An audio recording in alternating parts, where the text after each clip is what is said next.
Welcome to Geetamrit. Bhagavad Gita में जीवन के मूल प्रश्नों का उत्तर मिलता है। मैं कौन? आत्मा क्या है? आत्मा का स्वरूप कैसा है?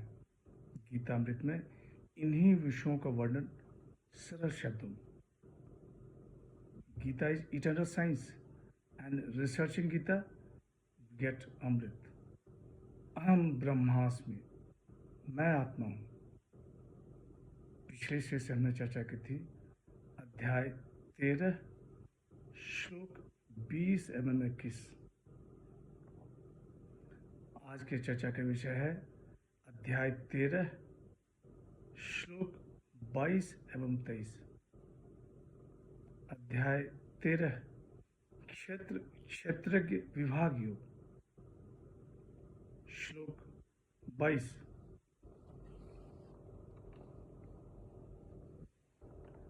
उपद्रष्टा अनुमंता च भर्ता भोक्ता महेश्वर परम आत्मेति चाप्युक्तः देहे अस्मिन् पुरुषः परः। श्री भगवान वाच, यह पुरुष ही इस शरीर में उपद्रष्टा, अनुमंता, भर्ता, भोक्ता, महेश्वर और परमात्मा कहा जाता है। The blessed Lord said, the Supreme Spirit in this body is said to be the witness, the permitter, the supporter, the experiencer, the great Lord, and the Supreme Self.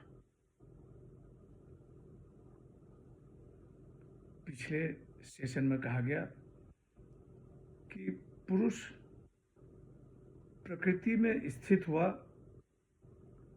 प्रकृति से उत्पन्न गुणों को भोगता है और गुणों के संग ही उसके अच्छी बुरी योनियों में जन्म का कारण है।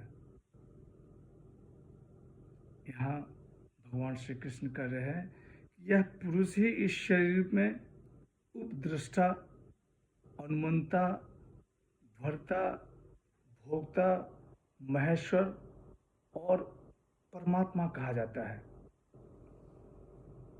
यह आत्मा उपद्रष्टा है, द विटनेस।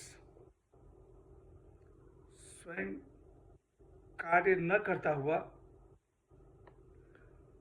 पास में स्थित होकर देखता रहता है। यह आत्मा अनुमंता है, द परमिटर। अंतःकरण की और इंद्रियों आदि की क्रियाओं का अनुमोदन करता है। यह आत्मा भरता है, द सपोर्टर। यह शरीर का पालन पोषण करता है। यह आत्मा भोगता है, द एंजॉयर। यह शरीर के साथ मिलकर सुख दुख का अनुभव करता है।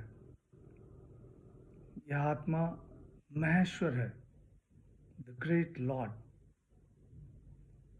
यह सबका आत्मा होने के कारण और स्वतंत्र होने के कारण महान ईश्वर है।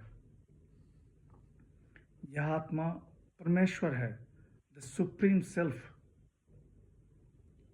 उपद्रष्टा, भर्ता आदि लक्षणों के कारण आत्मा परम श्रेष्ठ है, इसलिए यह परमात्मा है।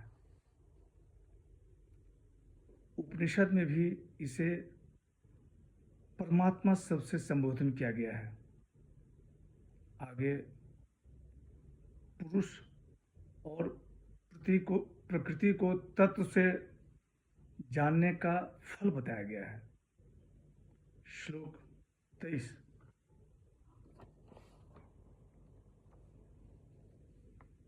य एवं वेत्ति पुरुषं प्रकृतिं च गुणः सह सर्वथा वर्तमानोऽपि न स भूयो अभिजायते।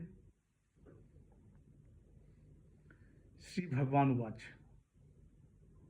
इस प्रकार पुरुष को और गुणों के सहित प्रकृति को जो मनुष्य अलग अलग जानता है, वह सब प्रकार से वर्तता हुआ भी फिर जन्म नहीं लेता। The blessed Lord said, "He who thus knows the soul and nature together with the modes, though he acts in every way, he is not born again." यहाँ भगवान श्री कृष्ण कह रहे हैं कि पुरुष को और गुणों के सहित प्रकृति को जो मनुष्य अलग अलग जानता है, वह सब प्रकार से वर्तता हुआ भी फिर जन्म नहीं लेता। जो साधक पुरुष और गुणों के सहित प्रकृति को साक्षात्कार के साथ जान लेता है, वह फिर जन्म नहीं लेता। न स भूयो अभिजायते। The experience is infinite, eternal and permanent. यही मुक्ति है। इस श्लोक में भगवान श्री कृष्ण ने जन्म रहित होने का, पुरुष और प्रकृति को तत्व से जानना कारण बताया है। मोक्ष के 4 और उपाय आगे के 2 श्लोक में बताए गए हैं। आज की चर्चा यहीं समाप्त करते हैं। अगले सेशन में चर्चा को और आगे बढ़ाएंगे। भगवान श्री कृष्ण मोक्ष पर चर्चा करेंगे। यदा यदा हि धर्मस्य ग्लानिर्भवति भारत, अभ्युत्थानम् अधर्मस्य तदात्मानं सृजाम्यहम्। हरे कृष्ण।